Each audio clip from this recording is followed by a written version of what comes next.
Okay, now I'm sure everybody and their grandmother must have heard about this viral TikTok that has been going on around YouTube and pretty much around any social media at this point about this woman who's essentially trying to force her boyfriend, if you can call him that, her boyfriend, to essentially marry her. And clearly the boyfriend is not having it, and he's obviously loves his girlfriend, but he's technically not interested in marriage right now. Um, as of the recording of this video, the TikTok has about 1.2 million views and it's pretty much gone everywhere now. The biggest YouTubers have been talking about it. But I wanted to talk about it before, but I didn't know what the YouTuber's name was. So let's get into it. I mean, the TikToker's name was. So let's get into it. We're at a little Sonic date. This is Derek, everybody, the boyfriend that I've been dating for 6 years and he still hasn't proposed. Anyways, Derek, and if my mouth is red, I'm drinking a red slushie. But Derek, why haven't you proposed to me yet? Just haven't gotten around to it yet. I mean, honestly speaking, marriage is a very serious and very important commitment when it comes to relationships. It's not like painting your fence, people. It's not like painting your house or deciding what flavor of bubblegum or what flavor of crisps that you want to buy at the shop. This is a serious long term and financial, specifically financial and emotional decision.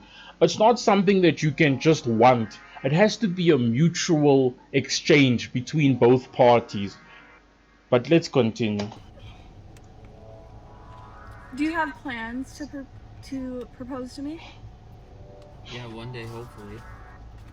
Can we be a little serious? Come on, you're not hangry anymore. You just ate.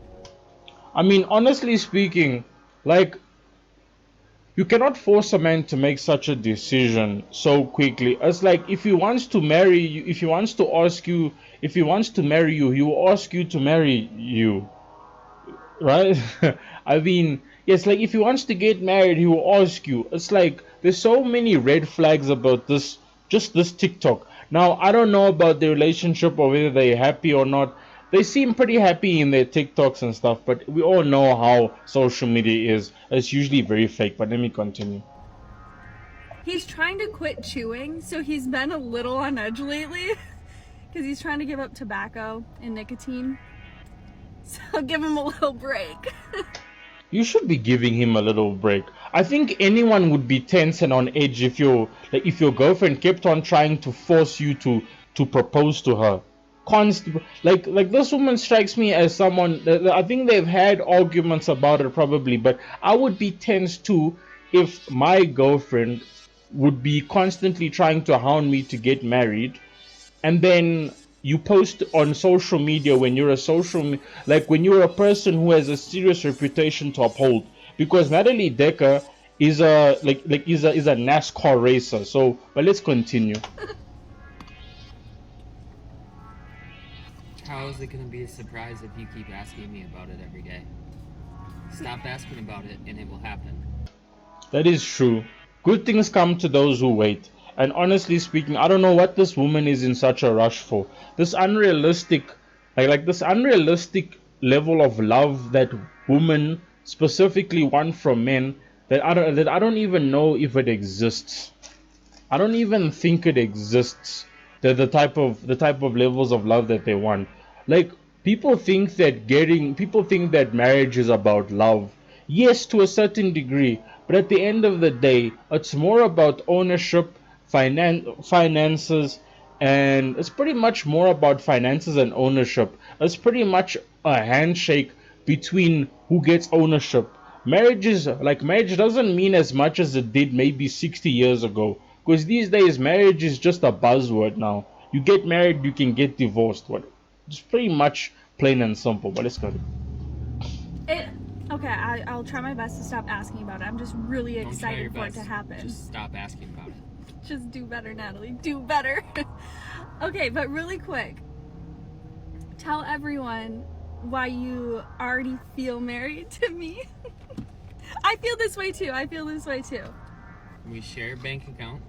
We're on the same phone plan. Have a house together. Own companies together. Multiple businesses. What more do you want from me? Exactly. This isn't a dating relationship. This is not a boyfriend and girlfriend. This is essentially a husband and wife. And you're telling me that you've been dating for 6 years. You've been dating for 6 years and you call this still a dating relationship. This is a fully fledged pre-marriage. You could say this is what a marriage looks like. I hate it. It looks like I hate it when people move in together and then are still like, no, we are dating. We're still boyfriend and girlfriend. No, you are not. And this is exactly textbook what a married couple would be doing. But I mean, I wouldn't urge anyone to be sharing bank accounts and to be sharing so many things with a boyfriend or a girlfriend. I think that is seriously overstepping boundaries, and that's a really bad financial decision because anything can happen. But at the end of the day, they are not married, so anything that happens they can just cancel. It's not like they can settle it in court or out of court where there's a divorce lawyer and stuff. So if the dude on the left wants to walk, he can easily go tell this woman to go kick rocks. They can split all the affairs because clearly she likes to portray her love more for him than he does for her. He doesn't seem like a guy who's very openly affectionate to his girlfriend, which is a good thing. I do believe that men should be low key about their love for their girlfriend.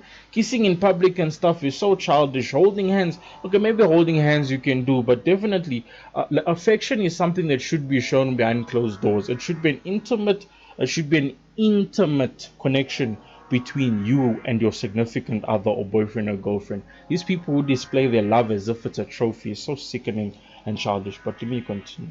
Wait, and for those of you who don't know me, I race professionally in NASCAR, and we met racing, like short track racing locally, and he quit racing to come help me find sponsorship so I can pursue my dream.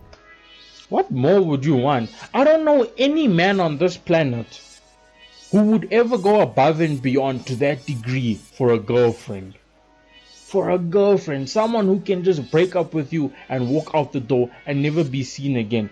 This man sacrificed his whole career for your sake, and you want to constantly hound him for marriage, which is probably one of the worst financial decisions that he can make, and he knows it. And this woman is, let me tell you the truth, this woman is being very manipulative with this man. This is what manipulation 101 looks like, but trying to kill them with kindness, doing everything with a smile, being all peppy and bubbly, thinking that it makes you look any better. Really? Really? Really? Really? Let me continue. Like, that's better than a ring. But I still want the ring. If that's better than a ring, what do you want a ring for? Like, the symbolism to women of everything. Like, now, when it comes to relationships, people have 1 month anniversaries. 1 month anniversaries for a dating relationship. Come back when you've been dating for 10 years. Come back when you've been dating for 15, maybe 20-year anniversary. Then you can consider it. This whole thing of having 1 month anniversaries or let's just say 1 week anniversaries when it comes to dating is so pathetic. And it's such a pathetic attempt at wanting attention and love. But let me continue. Plus the dogs are in my name, so I know she ain't going nowhere. Alright, we're ending it there. Man. Ooh. Man, Western women are crazy. And it's like it doesn't get any better than this. This is the perfect example. It's like she wants to get married to him, but he doesn't necessarily want marriage just yet. I think it's way too early into their marriage and into their careers that they share together for it to be a marriage. And she's trying to essentially force him to be in a marriage or relationship that he's clearly not ready for. And if the roles were reversed, there'd be a bunch of people calling this man. There would be toxic masculinity, incel culture, manosphere, misogynistic. These are all the terms that would be getting thrown around at this man. They would be berating this guy. And the fact that this woman is a female, and the fact that she's a female, and the fact that she is a quote unquote public public personality. Yeah, public personality, and she's acting like this is crazy. I don't know why everyone wants to be these pseudo influencers, pseudo influencer celebrity people now. You have to pick one side. Like you're not gonna see Jeff Gordon. Like you're not gonna see Jeff Gordon doing this. Man, it's so pathetic. But honestly speaking, people, this is controversial. Signing off. Goodbye.